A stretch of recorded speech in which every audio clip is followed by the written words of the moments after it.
et 2. Et on répète cette séquence encore une fois. Donc, une maille serrée, dans la maille suivante, une maille serrée, et dans la dernière maille du rang en cours, une augmentation, soit 2 mailles serrées. 1 et 2. Donc, je vous rappelle qu'on travaille en spirale. Ça veut dire qu'on commence à chaque fois la première maille de chaque nouveau rang directement sur la première maille du rang précédent. Pour le rang numéro 3, on va répéter la séquence suivante et toujours seulement dans le brin arrière. Donc, on va venir faire une maille serrée. On déplace notre petit marqueur. Marquez bien à chaque fois la première maille de chaque nouveau rang. Et dans la maille suivante, une augmentation. De nouveau, on va répéter ça donc un total de 4 fois. Une maille serrée, dans la maille suivante, une augmentation. Une maille serrée, dans la maille suivante, une augmentation.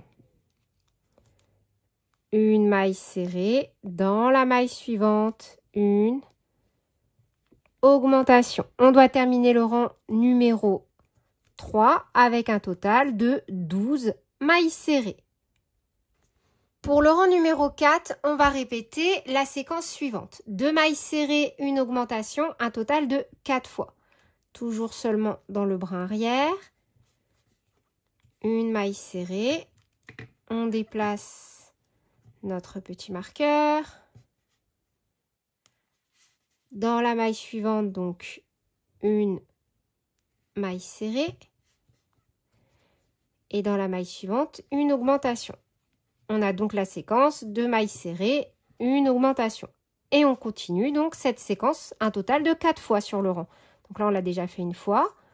Donc, une maille serrée, 2 mailles serrées.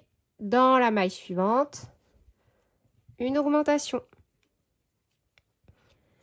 Une maille serrée, 2 mailles serrées. Dans la maille suivante, une augmentation. Une maille serrée, 2 mailles serrées. Dans la maille suivante, une augmentation. Et on termine donc le tour numéro 4 avec un total de 16 mailles serrées. Pour le tour numéro 5, on fait seulement une maille serrée dans chaque maille du rang précédent, soit un total de 16 mailles serrées. Et toujours seulement dans le bras arrière. 1,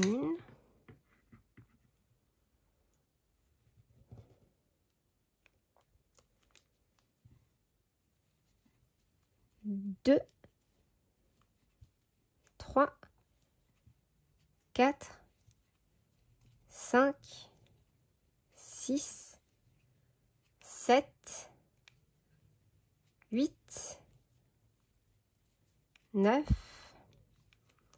10, 11, 12, 13, 14, 15 et 16.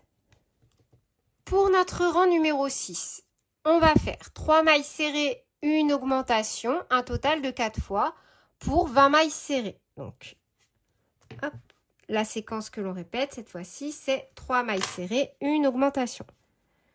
La première maille serrée que l'on vient marquer.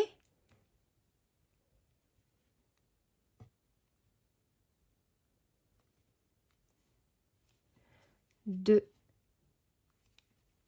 3, une augmentation. Et on répète. 3 mailles serrées. 1, 2, 3, une augmentation. De nouveau. 1, 2, 3, une augmentation. Et on termine. 1, 2, 3, une augmentation.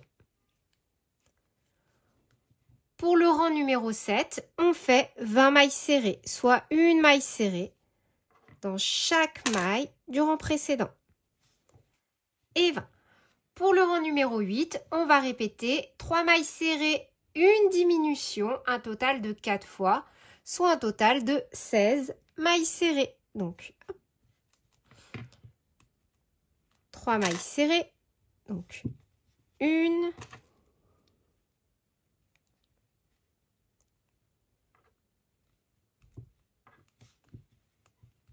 2,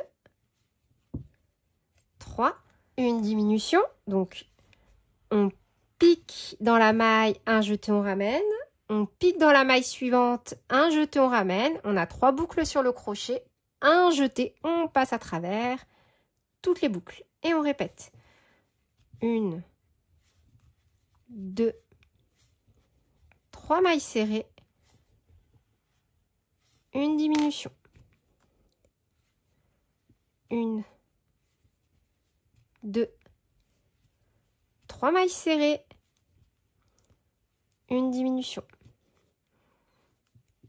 1, 2, 3 mailles serrées, une diminution. On termine donc le tour numéro 8 avec un total de 16 mailles serrées. Pour le rang numéro 9, on va venir faire 2 mailles serrées, une diminution, un total de 4 fois.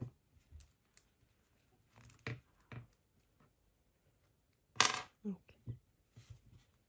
1,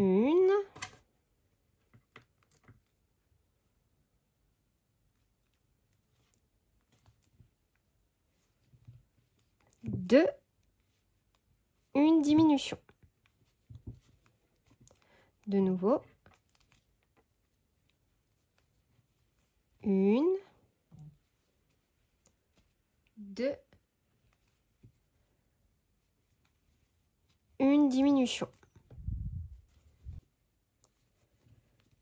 1, 2, une diminution et 1, 2, une diminution. À partir de ce tour, on va commencer à mettre du rembourrage.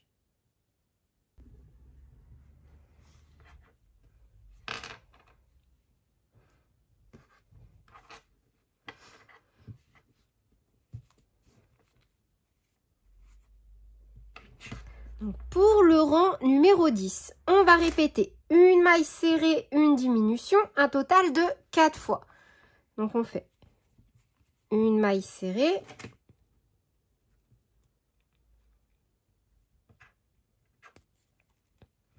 une diminution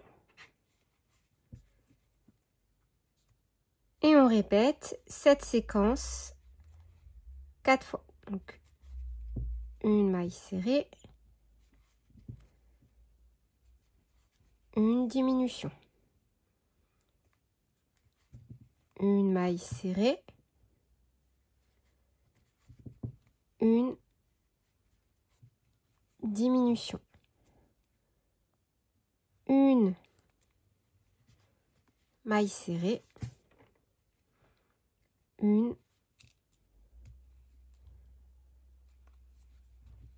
diminution. Pour le rang numéro 10, on doit avoir un total de 8 mailles serrées à l'issue. Pour le dernier rang, on va venir faire 4 diminutions. Donc, on commence directement avec une diminution.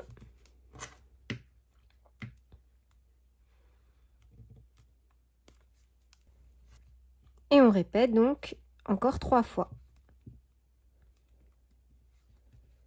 Une diminution.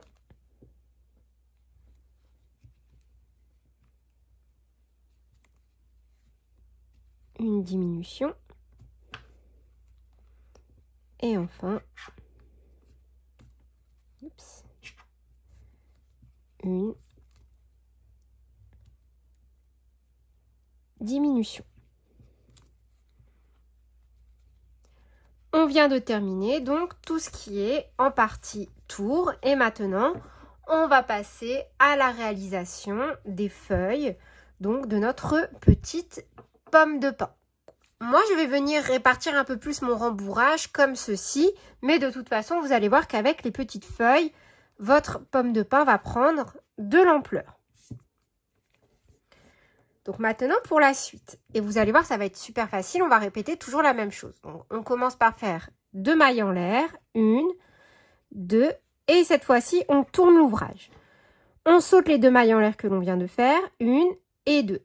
Un jeté, on pique dans la 3e maille, un jeté, on ramène. On a commencé une demi-bride. Un jeté, on pique dans la maille suivante, un jeté, on ramène. Un jeté, on passe à travers toutes les boucles. On vient de réaliser une diminution en demi-bride. On fait ensuite 2 mailles en l'air, 1 et 2. Et dans la même maille, on refait une maille coulée. On vient de réaliser donc la première feuille de notre pomme de pin. Maintenant, on va répéter donc la séquence suivante sur tout l'ensemble de notre ouvrage. Donc, on pique dans la maille suivante, une maille coulée, 2 mailles en l'air, 1 et 2. Un jeté, dans la même maille, on pique, un jeté, on ramène. On a commencé notre diminution. Un jeté, on pique dans la maille suivante, un jeté, on ramène. On a 5 boucles sur le crochet. Un jeté, on passe à travers toutes les boucles. 2 mailles en l'air, 1, 2, au même endroit, dans la même maille, une maille coulée. Et on va répéter ça sur donc tous les tours de notre ouvrage. Je répète donc la séquence que l'on doit refaire. Dans la maille suivante, une maille coulée, 2 mailles en l'air, 1 et 2. Un jeté dans la même maille, on pique, un jeté, on ramène. On a 3 boucles. Un jeté, on pique dans la maille suivante, un jeté, on ramène. On a 5 boucles sur le crochet. Un jeté, on passe à travers toutes les boucles. 2 mailles en l'air, 1, 2, dans la même maille, une maille coulée. Et c'est donc ça qu'on va répéter pour venir former les petites feuilles. Donc, je vous laisse réaliser autant de petites feuilles que nécessaire et on se retrouve donc au niveau de la dernière maille, tout en haut, qui est donc la première maille du rang numéro 1 que l'on a réalisé. Une fois qu'on a travaillé dans toutes nos mailles, on va venir laisser environ 10 cm de fil, on coupe. Et directement dans cette configuration-là, vous voyez, lorsque j'ai réalisé ma dernière maille coulée, on tire sur la boucle et on va venir tout simplement cacher notre fil.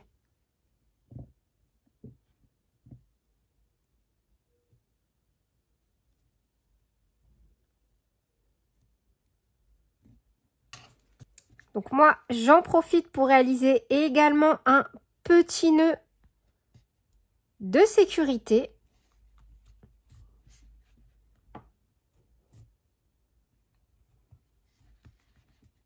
Puis, je viens tout simplement, à l'aide d'une aiguille, dissimuler mon fil à l'intérieur donc de ma petite pomme de pin.